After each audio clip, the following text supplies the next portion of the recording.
दोस्तों, जहां जहां राम जी के कदम पड़े या फिर जिसे राम जी की नगरी से जाना जाता है, नाम से जाना जाता है, उसी अयोध्या में बीजेपी का बेड़ा गर्क हो गया। लेकिन ये किसी ने नहीं सोचा था कि इतनी जल्दी राम भक्तों का भी मन बदल जाएगा, हृदय परिवर्तन हो जाएगा।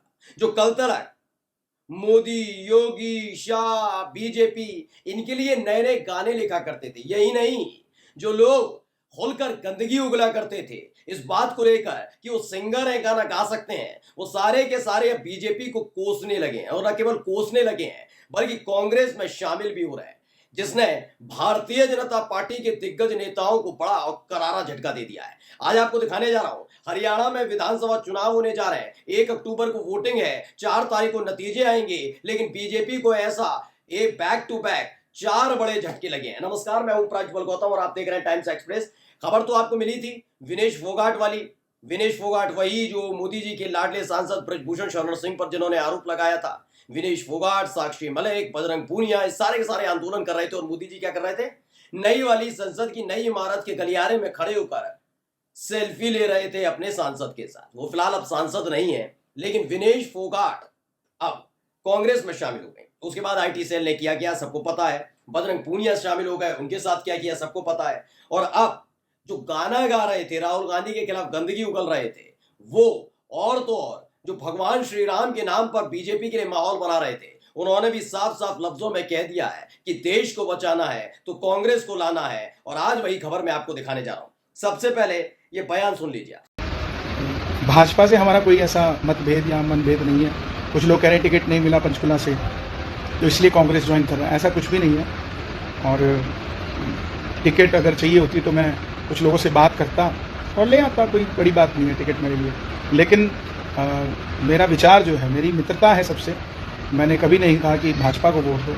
हमने यही कहा कि जो राम मंदिर के लिए काम करे, जो सनातन के लिए काम करे, उसका साथ दो। और उसके लिए अगर हमें कहीं पर भी बैठ के हम उस काम को कर सकते हैं।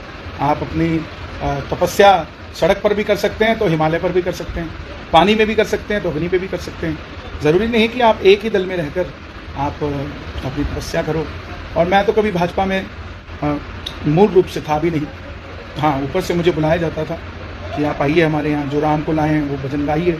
और वो भजन भी आप सुनेंगे तो उसमें कहीं भाजपा का नाम नहीं, उसमें महाराज जी हमारे गुरु हैं योगी आदित्यनाथ जी, उनके लिए हमने वो गाया।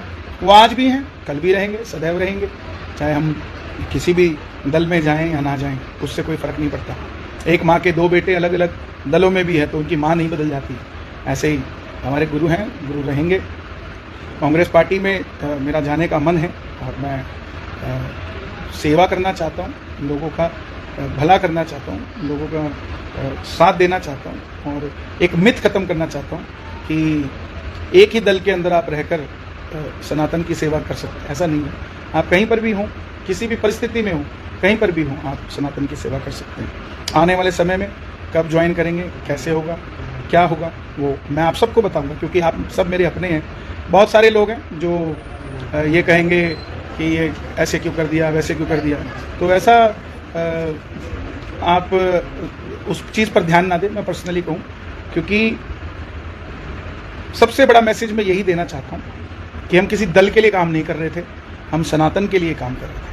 और जब भी कर रहे थे उसी के लिए कर रहे थे और उसी के लिए करते रहेंगे और उसी के लिए करते हुए। तो इनको आपने सुन लिया, इनको पहचान गए होंगे, कन्हैया मित्तल। जी हाँ भाई, जो राम को लाए हैं हम उनको लाएंगे। इसी गाने पर अंधभक्त नाचते थे ना, झूमते थे ना, कहते थे कि भैया देख लो असली गाना ये है। और इसी गाने का इस्तेमाल मोदी, शाह, योगी हर एक के चुनाव प्रचार के दौरान हुआ।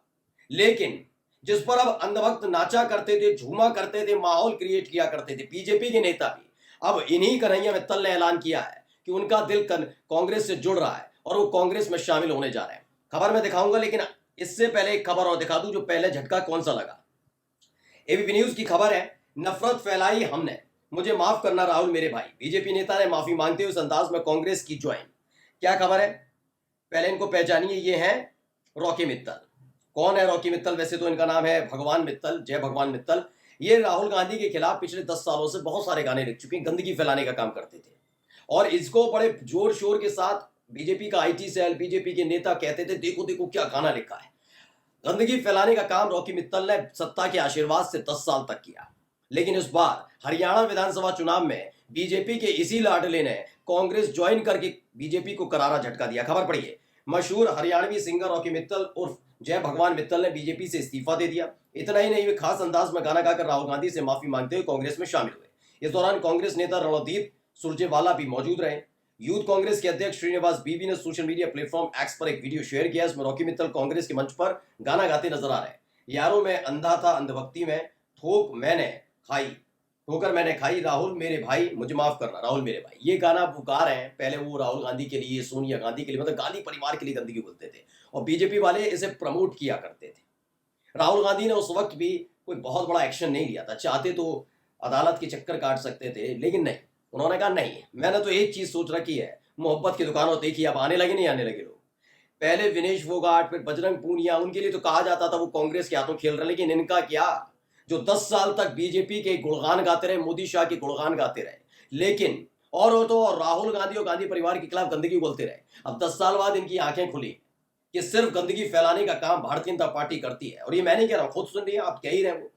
इसी खबर को आज तक ने भी छापा है। पहले मैं रॉकी मित्तल वाली खबर दिखाऊंगा, फिर कन्हैया मित्तल वाली जरूर दिखाऊंगा। शायद आपने रॉकी मित्तल के गाने ना सुने हो, वो सुनने लायक थे भी नहीं, लेकिन अब आपको मैं दिखाने आ रहा हूं कन्हैया मित्तल का भी दिखाऊंगा कि जिन्होंने गाना गाया और गाना सबसे फेमस हुआ था कि जो राम को लाया हम उनको लाएंगे। अब देखिए क्या है, आज तक ने खबर छापी, मुझे माफ करना राहुल मेरे भाई, बीजेपी छोड़कर सिंगर रॉकी मित्तल ने कुछ इस अंदाज में ज्वाइन की कांग्रेस। रॉकी मित्तल ने 1 अगस्त को बीजेपी छोड़ दी थी और आरोप लगाया था कि उन्हें निस्वार्थ काम के बावजूद पार्टी ने उनकी अनदेखी की। पिछले 4 सालों में उनके खिलाफ झूठे मामले दर्ज किए गए। कांग्रेस में शामिल होने से पहले मित्तल ने कहा कि उन्होंने पिछले 14 साल में भाजपा, प्रधानमंत्री नरेंद्र मोदी, यूपी के मुख्यमंत्री योगी आदित्यनाथ के लिए 200 से ज्यादा गाने लिखे और गाए, फिर भी उन्हें जेल में डाल दिया। यानी ये काम किया जा रहा था। क्यों किया जा रहा था? क्योंकि रॉकी मित्तल जो गाना गा रहे थे, कर रहे थे, उसके बाद लगातार बीजेपी को ये आशंकाएं होने लगी कि यही व्यक्ति कहीं ना कहीं हमारे खिलाफ कुछ ना कुछ करे, और हुआ। मैं कहता हूं, जो लोग बहुत खुश होते हैं ना कि मस्जिद पर के खिलाफ बोला जा रहा है, जो कहते हैं कि भाई हिजाब वाली, बुर्का वाली लड़कियों, महिलाओं के लिए कर रहे हैं, जालीदार टोपी पहने मासूम बच्चों से बदतमीजी करते हैं, जो बूढ़े बुजुर्ग, मुस्लिम बूढ़े बुजुर्ग है, उनकी दाढ़ी नोचते हैं, उनको लगता है कि कितना अच्छा हो रहा है। लेकिन एक वक्त ऐसा आता है कि जब उन्हीं लोगों को जो ये काम कर रहे होते हैं कोई नहीं मिलता, तो अपने लोगों पर ही टूट पड़ते हैं। मैं कई बार कह चुका हूं, यही हो रहा है। ये लोग जो लगातार बीजेपी के लिए माहौल क्रिएट करते रहे, अब छोड़ नहीं रहे, लताड़ कर बीजेपी को आ रहे हैं। अब देखिए, जो मैं कन्हैया मित्तल की खबर बता रहा था, पढ़िए। एबीपी न्यूज ने लिखा, मेरी इच्छा है कि जो राम को लाए हैं गाने वाले सिंगर कन्हैया मित्तल का कांग्रेस पर बड़ा बयान। लोकसभा चुनाव के दौरान जो राम को लाए हैं उनको लाएंगे गीत से कन्हैया मित्तल ने खूब सुर्खियां बटोरी। इस गीत को लेकर उन्होंने अब एक बड़ा बयान दिया है। क्या कहा पहले मैं बता देता हूं, क्योंकि अब लगातार सोचिए, कल तक ये आंखों की तारा हुआ करते थे बीजेपी के, डांस करते थे, मस्ती होती थी, बताया जाता था कि भगवान श्री राम का अयोध्या में मंदिर नहीं बन पाता अगर मोदी शाह ना होते, मोदी योगी ना होते, ये ना होता। लेकिन अब ये तमाम लोग छोड़ कर आ रहे हैं। अब छोड़ रहे हैं तो बीजेपी आईटी सेल गंदगी उगल रही है। पढ़िए क्या लिखा, मशहूर सिंगर और जो राम को लाए हैं उनको लाएंगे फेम कन्हैया मित्तल 8 सितंबर को राजस्थान के दौसा जिले में पहुंचे। इस मौके पर वह दौसा स्थित मेहंदीपुर बालाजी मंदिर गए। कन्हैया मित्तल के एक बयान ने सियासी गलियारों में अटकलों का बाजार गर्म कर दिया। दरअसल कन्हैया मित्तल ने कहा कि जो राम को लाए उनको लाएंगे गीत उन्होंने सनातनियों के लिए गाया, ना कि किसी पार्टी विशेष के लिए। उन्होंने कहा कि अगर पूर्व प्रधानमंत्री मनमोहन सिंह भी राम मंदिर बनाते तो भी मैं उनके लिए गीत गाता। दौसा में कन्हैया मित्तल ने कांग्रेस से जुड़ने की इच्छा जताई। ये खबर बहुत ज्यादा जरूरी हो जाती है, क्योंकि लगातार ये दावा किया जाता रहा कि देखिए, इतने बढ़िया और बेहतरीन काम मोदी और योगी ने कर दिए हैं कि अब उनका तोड़ नहीं है, उनके लिए गाने बन रहे हैं। जबकि ये सारा का सारा एजेंडे के तहत चल रहा था, ये हर कोई समझ गया। अब जो लोग ये गाना गा रहे थे, गाना बना रहे थे, जो तारीफ कर रहे थे, जी हजूरी कर रहे थे, चढ़ चाटुकारिता कर रहे थे, अब वो आए नहीं आए। आप राहुल गांधी के लिए बचकाना कहिए, 2 लड़कों की जोड़ी कहिए, कुछ भी शहनशाह कहिए, कौन राहुल गांधी कहिए, लेकिन आज मोदी और शाह को समझ में आ रहा कौन राहुल गांधी। ये वही राहुल गांधी है जिन्हें 10 साल तक आप फेलियर के तौर पर दिखाते रहे, कभी पप्पू, कभी किसी और शब्दावली के जरिए उनको तोड़ने की कोशिश की। लेकिन आखिरकार 10 साल बाद राहुल गांधी ने साबित कर दिया कि जिस तरह की राजनीति बीजेपी करती है और खासकर मोदी शाह के नेतृत्व में बीजेपी कर रही है, उसका तोड़ राहुल गांधी है। साबित कर दिया 10 साल तक कितनी गंदगी फैलाने का काम किया सत्ता के दम पर, इस सबने देखा। आवाज दबाने के लिए राहुल गांधी की संसद सदस्यता छीन लेना, महिलाओं के लिए गंदगी उगलना, तमाम काम किए गए बीजेपी आईटी सेल ने। लेकिन अब क्या हो रहा है, उन्हीं के लोग छोड़ कर आ रहे हैं। इसी खबर को जनसत्ता ने भी छापा और लिखा, जो राम को लाए उनको लाएंगे गाने वाले कन्हैया मित्तल कांग्रेस में होंगे शामिल। बीजेपी बोली हमारा नहीं, उन्होंने सनातन का प्रचार किया। अब जब फजीयत हो रही है बीजेपी आईटी सेल की, बीजेपी के नेताओं की, तो कह रहे हैं हमारा कोई लेना देना नहीं।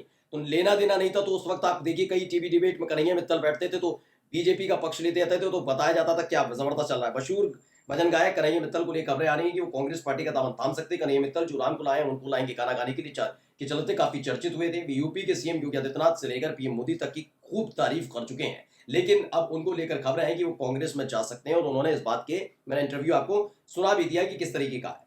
उन्होंने कहा है कि कांग्रेस के लिए हमेशा मेरे दिल में सॉफ्ट कॉर्नर रहा है, मेरे मन में कांग्रेस है। कांग्रेस कन्हैया मित्तल ने बीजेपी को लेकर यह भी कहा कि बीजेपी ने फैलाया है कि मैं उनके लिए गाना गाता हूं। उनका कहना है कि बीजेपी ने गानों का इस्तेमाल किया और नुकसान उन्हें उठाना पड़ा है। कुल मिलाकर बीजेपी का बेड़ा गर्क हरियाणा चुनाव से पहले ही हो गया। नमस्कार।